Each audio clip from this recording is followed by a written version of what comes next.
¿Por qué nuestra vida está llena de dolor? ¿Por qué nuestra vida está llena de aflicción, de tristeza, de problemas? ¿Por qué la muerte repentina de una criatura o de un ser querido sucede? ¿Por qué abandona un hijo los caminos del Señor? ¿Por qué hay tantos matrimonios rotos, quebrantados? ¿Por qué se pierden los trabajos? ¿Por qué perdemos nuestros hogares? ¿Por qué perdemos hasta nuestras amistades? El dolor y el sufrimiento nos afectan a todos. Nuestro mundo está fracturado por desastres naturales, por desastres causados por el hombre. Ya sea el tráfico de mujeres, de niños, ya sea por las adicciones, las enfermedades, la pobreza, el hambre, el genocidio, las guerras, las tormentas. ¿Por qué existe el sufrimiento en este mundo? ¿Dónde está Dios cuando estas tragedias ocurren? ¿Podemos confiar en su bondad en medio del sufrimiento? ¿Por qué sufrimos?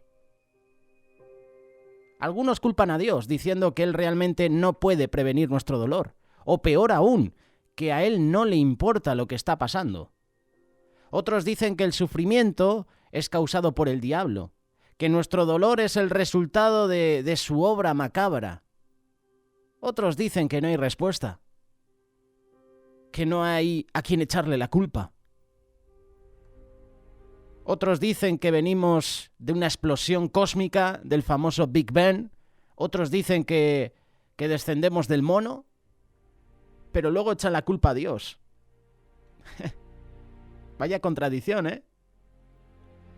Dicen que descendemos del mono, que Dios no existe, pero cuando viene el dolor, el luto a esa vida que manifiesta estas declaraciones, luego dice, ¿dónde está Dios, verdad?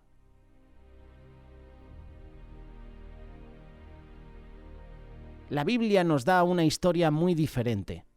Según Génesis, cuando Dios creó al hombre y a la mujer, les dio un regalo maravilloso. Les dio el regalo de poder escoger. Génesis capítulo 1, verso 31 describe el momento cumbre de la creación, cuando dice, y vio Dios todo lo que había hecho, y todo ello era bueno en gran manera. El sufrimiento no fue parte de su creación. El primer hombre y la primera mujer gozaban de una existencia llena de significado, de propósito, de alegría, de satisfacción. Más que nada, Adán y Eva tenían una bellísima relación con Dios. Dios no solo les dio a Adán y Eva el regalo del paraíso como su hogar, sino que les dio significado a sus vidas. Les dio acceso a Dios, les dio la oportunidad de escoger si ellos querían esas cosas o no. En Génesis capítulo 2, verso 16, Dios le da al hombre la siguiente orden. Puedes comer de todo árbol del huerto, pero no debes comer del árbol del conocimiento del bien y del mal, porque el día que comas de él, ciertamente morirás. Obviamente no era una elección complicada, para nada, pero tampoco era una elección simple. Adán y Eva escogieron mal. Ellos pecaron contra Dios. Ellos escogieron desobedecer a Dios, así que perdieron la relación perfecta que tenían con Dios. Claro que nada de esto hubiera pasado si Dios hubiera creado a los seres humanos como robots, teniendo que hacer siempre la voluntad de Dios sin chistar.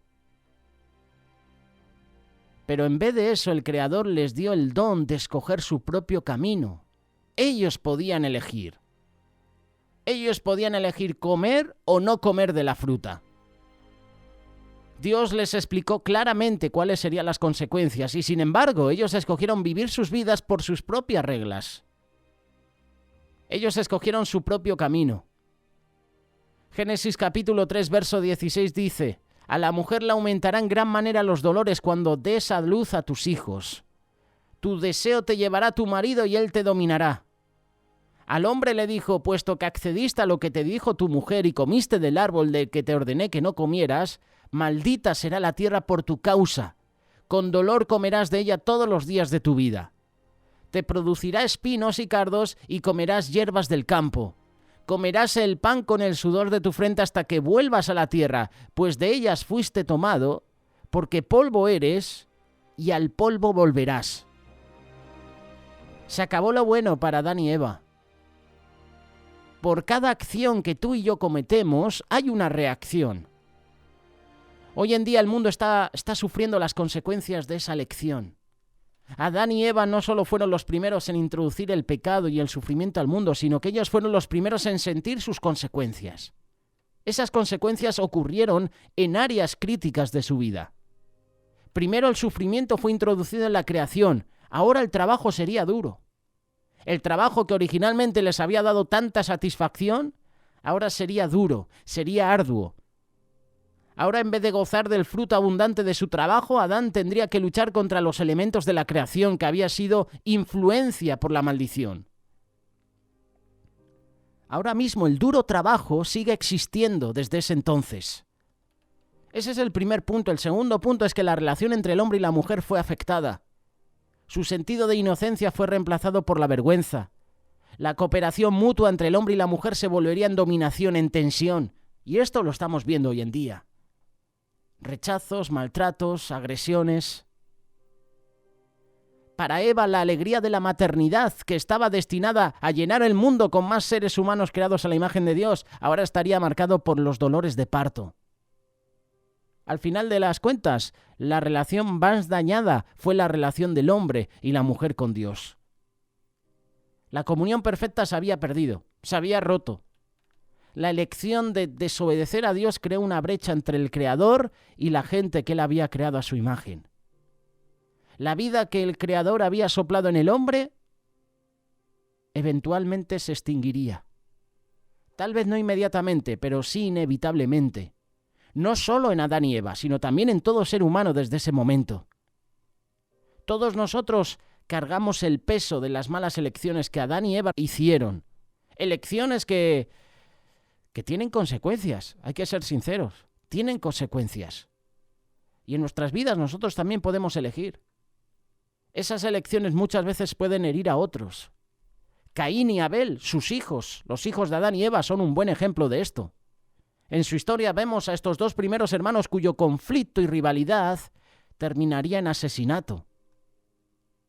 El primer homicidio no solo fue trágico en sí, sino que también demuestra la clase de sufrimiento que elecciones egoístas pueden infligir en otros.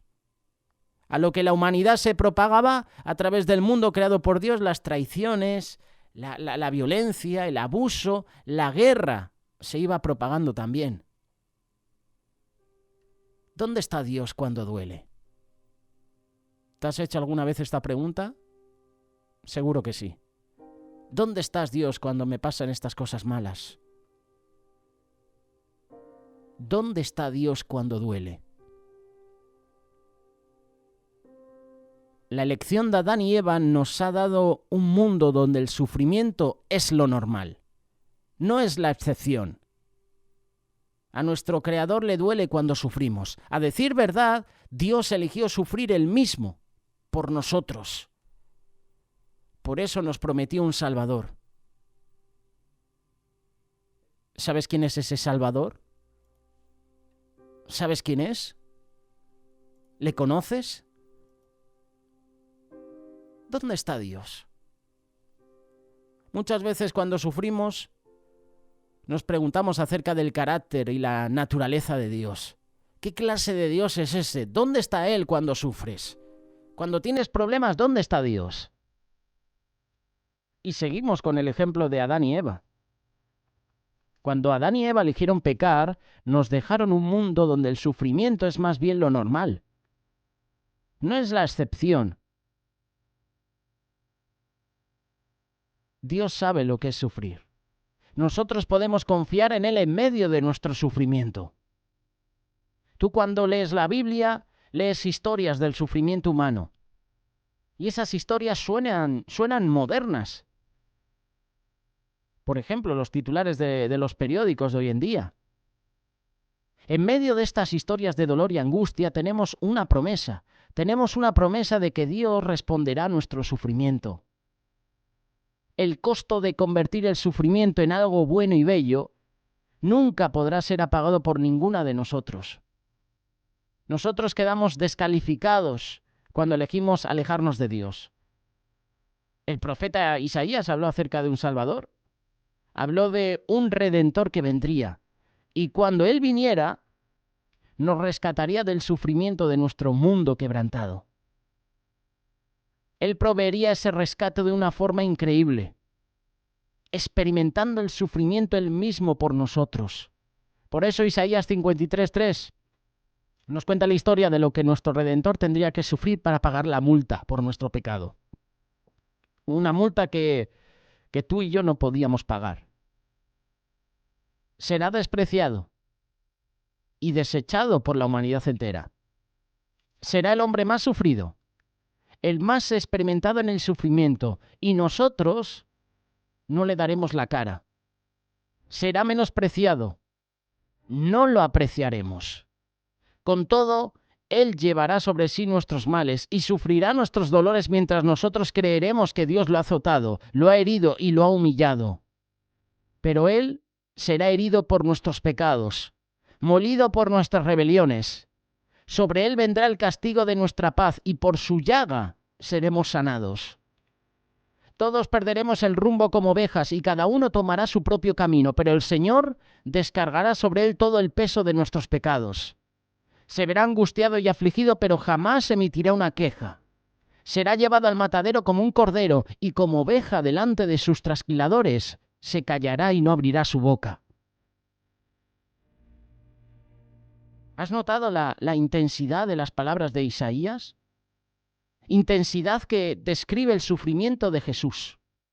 Fue despreciado, desechado, sufrido, menospreciado, azotado, dolido, herido, humillado, angustiado, afligido, castigado. Son palabras duras. Son palabras que todas las que estamos sufriendo, las mujeres, podéis entender. Pongo el ejemplo de las mujeres por los maltratos que hoy se están viviendo en todo el mundo. Hay mujeres angustiadas, afligidas, golpeadas, humilladas, desechadas. Hablo también de niños. Niños abandonados en las calles. Niños que no llegarán al mundo porque una madre decide abortar. Palabras duras. Pero son palabras que específicamente describen el sufrimiento que Jesús soportó en la cruz. A través de su vida y especialmente en su muerte, Jesús entendió y se identificó con nuestro sufrimiento. Jesús no vino para estudiar y analizar nuestro quebranto, no. Él vino para cargarlo por nosotros. Él vino para estar con nosotros, sufrir por nosotros. Nuestro sufrimiento es redimido. No solo el sufrimiento del momento, sino el sufrimiento en la eternidad. Dios Hijo vino a enfrentarse al sufrimiento, caminando por el polvo, caminando por la mugre de este mundo, para confrontarlo con su poder, con sus milagros. Y luego Jesús tomó el sufrimiento sobre sí mismo, a lo que moría en la cruz por nuestro pecado. A través de su sufrimiento, Jesús demostró su capacidad de cuidar de los suyos. La agonía que él experimentó, en cierta forma, es parecida a la nuestra. En cierta forma, entre comillas. Esa agonía, el cargar con nuestros pecados, lo separó de Dios Padre. Sin embargo, el sufrimiento de Jesús fue mucho más profundo que el nuestro. Cuando Jesús tomó nuestro pecado sobre sí mismo, Dios Padre ya no pudo mirarlo más. Dios es demasiado santo para mirar el pecado. Así que la unión perfecta que el Padre y el Hijo habían compartido se rompió. De hecho, Jesús en esa cruz clama y dice: Padre, ¿por qué me has abandonado? Todo eso Jesús lo hizo por amor a nosotros. Su deseo de traernos nuevamente a Él. ¿Se terminará el sufrimiento algún día? Aunque el sufrimiento es, desafortunadamente, el común denominador de la vida, el dolor y el sufrimiento no existirán en la eternidad. Esto es en parte lo que la muerte de Jesús logró en la cruz. La cruz nos da esperanza, nos ayuda a resistir cuando la sombra del sufrimiento nos pasa por encima. Es por su gracia. Es la cruz la que nos promete que llegará el momento en que todas las injusticias serán corregidas. El sufrimiento llegará a su fin. El apóstol Juan, al final de su vida y exiliado por su fe en Cristo, vislumbró ese cumplimiento de esa promesa en Apocalipsis. Capítulo 21, verso 3. Entonces oí que desde el trono salía una potente voz, la cual decía: aquí está el tabernáculo de Dios con los hombres. Él vivirá con ellos, y ellos serán su pueblo, y Dios mismo estará con ellos y será su Dios. El versículo 4, mira lo que dice: Dios enjugará las lágrimas de los ojos de ellos, y ya no habrá muerte, ni más llanto, ni lamento, ni dolor, porque las primeras cosas habrán dejado de existir. Él permitió que su Hijo experimentara las mismas cosas que tú experimentas. Él proveyó la cruz como el pago por nuestro sufrimiento y nos ofrece ahora una relación restaurada con Él. Él es el Dios que nos promete eso. Esta es la maravillosa promesa de Apocalipsis capítulo 21. La historia de la Biblia, desde el principio hasta el fin, ha comenzado con el paraíso y luego a través del paraíso perdido ha terminado con el paraíso recuperado. Habiendo comenzado con una relación perfecta entre el primer hombre y la primera mujer, terminamos con las relaciones eternas. Y esas relaciones serán perfectas en todo sentido. Este será el fin del problema del sufrimiento en este mundo. No pienses que a Dios no le importa tu dolor, ni tus luchas, ni tus angustias. Él está contigo.